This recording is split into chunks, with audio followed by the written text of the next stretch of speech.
To U V vlogs Kannada.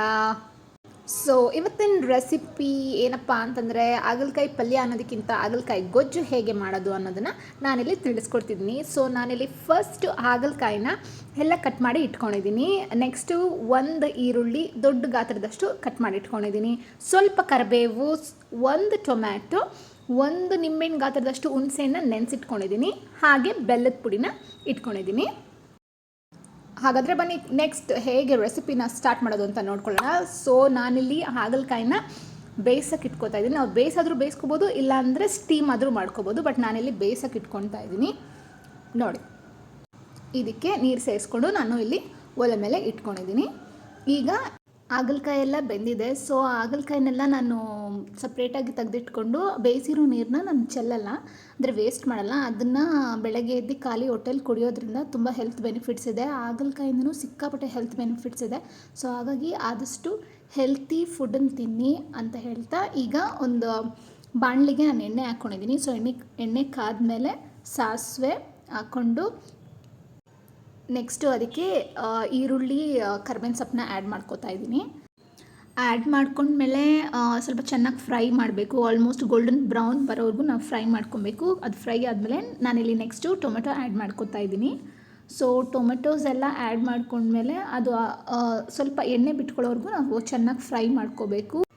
Fry ಮಾಡ್ಕೊಳ್ಳೋವಾಗ ನಾನಿಲ್ಲಿ ಉಪ್ಪು ಮತ್ತು ಅರಿಶಿನ ಪುಡಿ ಆ್ಯಡ್ ಮಾಡ್ತಾಯಿದ್ದೀನಿ. ಉಪ್ಪು ಮತ್ತು ಅರಿಶಿನ ಪುಡಿ ಆ್ಯಡ್ ಮಾಡೋದ್ರಿಂದ ಟೊಮೆಟೊ ಮತ್ತು ಈರುಳ್ಳಿ ಚೆನ್ನಾಗಿ ಬೆಂದ್ಕೊಳ್ಳುತ್ತೆ. ಸೊ ಅದು ಎಣ್ಣೆ ಬಿಡೋವರೆಗೂ ನಾವು ಚೆನ್ನಾಗಿ ಅದನ್ನು ಬೇಯಿಸ್ಕೋಬೇಕು. ನೀವು ನೋಡ್ತಿರ್ಬೋದು, ಇಲ್ಲಿ ಅರಿಶಿನ ಪುಡಿ ಆ್ಯಡ್ ಮಾಡ್ತಿದ್ದೀನಿ. ಸೊ ಅರಿಶಿನ ಪುಡಿ ಆ್ಯಡ್ ಮಾಡಿದ್ಮೇಲೆ ಚೆನ್ನಾಗಿ ಫ್ರೈ ಆಗಬೇಕು. ನೋಡಿ, ಈ ಥರ ಎಣ್ಣೆ ಬಿಟ್ಕೊಂಡ್ಮೇಲೆ ನಾನು ಕಲಸಿಟ್ಕೊಂಡಿದ್ನಲ್ಲ ಹುಣಸೆಹಣ್ಣ ಆ್ಯಡ್ ಮಾಡ್ಕೊತಿದ್ದೀನಿ. ಅದನ್ನು ಅಷ್ಟೇ ಸ್ವಲ್ಪ ಚೆನ್ನಾಗಿ ಕುದಿಬೇಕು, ಅದಕ್ಕೆಲ್ಲ ರಸ ಹಿಡ್ಕೋಬೇಕು. ಸೊ ಹಾಗಾಗಿ ಇಲ್ಲಾಂದರೆ ಹಸಿ ವಾಸನೆ ಇದ್ದರೆ ಅದು ಚೆನ್ನಾಗಿರಲ್ಲ. ಸೊ ಸ್ವಲ್ಪ ಚೆನ್ನಾಗಿ ಫ್ರೈ ಮಾಡಬೇಕು. ಫ್ರೈ ಮಾಡಿದ್ಮೇಲೆ ಇಲ್ಲಿ ನಾನು ನೆಕ್ಸ್ಟು ಬೆಲ್ಲದ ಪುಡಿನ ಆ್ಯಡ್ ಮಾಡ್ಕೋತಾ ಇದ್ದೀನಿ. ಸೊ ಬೆಲ್ಲದ ಪುಡಿನ ಆ್ಯಡ್ ಮಾಡ್ಕೊಳ್ಳೋದ್ರಿಂದ ಟೇಸ್ಟ್ ಇನ್ನೂ ತುಂಬ ಚೆನ್ನಾಗಿರುತ್ತೆ. ಹಾಗಲಕಾಯಿ ಕಸರೆ ಇರೋದ್ರಿಂದ ಸ್ವಲ್ಪ ಬೆಲ್ಲದ ಪುಡಿ ಆ್ಯಡ್ ಮಾಡಿಕೊಂಡ್ರೆ ಅಷ್ಟು ಕಸರೆ ಗೊತ್ತಾಗಲ್ಲ. ಹಾಗಲಕಾಯಿ ಇಷ್ಟ ಇಲ್ಲ ಅನ್ನೋರ್ಗೂ ಹಾಗಲಕಾಯಿ ಈ ರೆಸಿಪಿನ ಟ್ರೈ ಮಾಡಿ ನೋಡಿದ್ರೆ ಅವ್ರಿಗೆ ಖಂಡಿತ ಈ ಹಾಗಲಕಾಯಿ ರೆಸಿಪಿ ಇಷ್ಟ ಆಗುತ್ತೆ. ನೆಕ್ಸ್ಟು ನಾನಿಲ್ಲಿ ಒಂದು ಟೀ ಸ್ಪೂನಷ್ಟು ಸಾಂಬಾರು ಪುಡಿ ಆ್ಯಡ್ ಮಾಡ್ಕೋತಾ ಇದ್ದೀನಿ. ಸಾಂಬಾರು ಪುಡಿನ ಆ್ಯಡ್ ಮಾಡಿದ್ಮೇಲೆ ಚೆನ್ನಾಗಿ ಮಿಕ್ಸ್ ಮಾಡ್ಕೋಬೇಕು. ಇಲ್ಲಿ ನಾನು ಒಗ್ಗರಣೆಗೆ ಮಾತ್ರ ಉಪ್ಪು ಹಾಕ್ಕೊಂಡಿದ್ದೀನಿ. ಸೊ ಆದರೆ ನಾನು ಹಾಗಲಕಾಯಿ ಬೇಯಿಸ್ಕೊಳ್ಳೋವಾಗ ಅದಕ್ಕೆ ಉಪ್ಪು ಹಾಕಿ ಬೇಯಿಸ್ಕೊಂಡಿದ್ದೆ. ಸೊ ಹಾಗಾಗಿ ನಾನೇನು ಜಾಸ್ತಿ ಇಲ್ಲಿ ಉಪ್ಪು ಹಾಕ್ಕೊಳ್ಳೋಕ್ಕೆ ಹೋಗಿಲ್ಲ. ಈಗ ನೆಕ್ಸ್ಟು ನಾನು ಬೇಯಿಸಿರೋ ಹಾಗಲಕಾಯಿನ ಹಾಕ್ಕೋತಾ ಇದ್ದೀನಿ.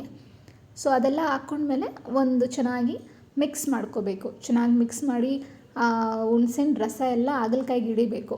ಹಾಗಾಗಿ ಅದು ಹಿಡಿಯೋದ್ರಿಂದ ಚೆನ್ನಾಗಿ ಟೇಸ್ಟ್ ಎಲ್ಲ ಎನ್ಹ್ಯಾನ್ಸ್ ಆಗುತ್ತೆ. ಸೊ ಹಾಗಾಗಿ ಇದು ನೆಕ್ಸ್ಟ್ ಮಿಕ್ಸ್ ಮಾಡೋವರೆಗೂ ಸ್ವಲ್ಪ ಫ್ಲೇಮ್ನ ಸ್ವಲ್ಪ ಸಿಮ್ಮಲ್ಲೇ ಇಟ್ಕೊಂಡು ಮಿಕ್ಸ್ ಮಾಡ್ಕೋಬೇಕು, ಇಲ್ಲಾಂದರೆ ತಳ ಕಚ್ಚಿಬಿಡುತ್ತೆ. ಸೊ ಹಾಗಾಗಿ ಆದಷ್ಟು ಲೋ ಫ್ಲೇಮಲ್ಲೇ ಇಟ್ಕೊಂಡು ನಾವು ಚೆನ್ನಾಗಿ ಮಿಕ್ಸ್ ಮಾಡ್ಕೋಬೇಕು. ಒಂದು 2 ಮಿನಿಟ್ಸ್ ಆದರೂ ನಾವು ಇದನ್ನು ಚೆನ್ನಾಗಿ ಮಿಕ್ಸ್ ಮಾಡಿಬಿಟ್ಟು ಬಿಡೋದ್ರಿಂದ ಆ ರಸ ಎಲ್ಲ ಅದಕ್ಕೆ ಇಟ್ಕೊಳ್ಳುತ್ತೆ. ನೆಕ್ಸ್ಟು ಲಾಸ್ಟಲ್ಲಿ ನಾನು ಇದಕ್ಕೆ ಕೊತ್ತಂಬರಿ ಸೊಪ್ಪನ್ನ ಗಾರ್ನಿಷ್ ಮಾಡ್ಕೊತೀನಿ. ಗಾರ್ನಿಷ್ ಮಾಡಿಕೊಂಡು ಸ್ವಲ್ಪ ಹೊತ್ತು ಅದರಲ್ಲಿ ಲೋ ಫ್ಲೇಮಲ್ಲೇ ಇಟ್ಕೊಂಡು ನೀವು ಸ್ವಲ್ಪ ಹೊತ್ತು ಬೇಯಿಸ್ಕೊಳ್ಳೋದ್ರಿಂದ ರಸ ಎಲ್ಲ ಹಾಗಲಕಾಯಿಗೆ ಹಿಡಿಯುತ್ತೆ. ಲಾಸ್ಟಲ್ಲಿ ಕೊತ್ತಂಬರಿ ಸೊಪ್ಪನ್ನ ನಾನಿಲ್ಲಿ ಹಾಕ್ಕೋತಿದ್ದೀನಿ. ಕೊತ್ತಂಬರಿ ಸೊಪ್ಪು ಹಾಕ್ಕೊಂಡು ಒಂದು ಮಿಕ್ಸ್ ಕೊಟ್ಟರೆ ಹಾಗಲಕಾಯಿ ಗೊಜ್ಜಾಗಲಿ ಇಲ್ಲ ಹಾಗಲಕಾಯಿ ಪಲ್ಯ ರೆಡಿ ಆಗಿಬಿಡುತ್ತೆ.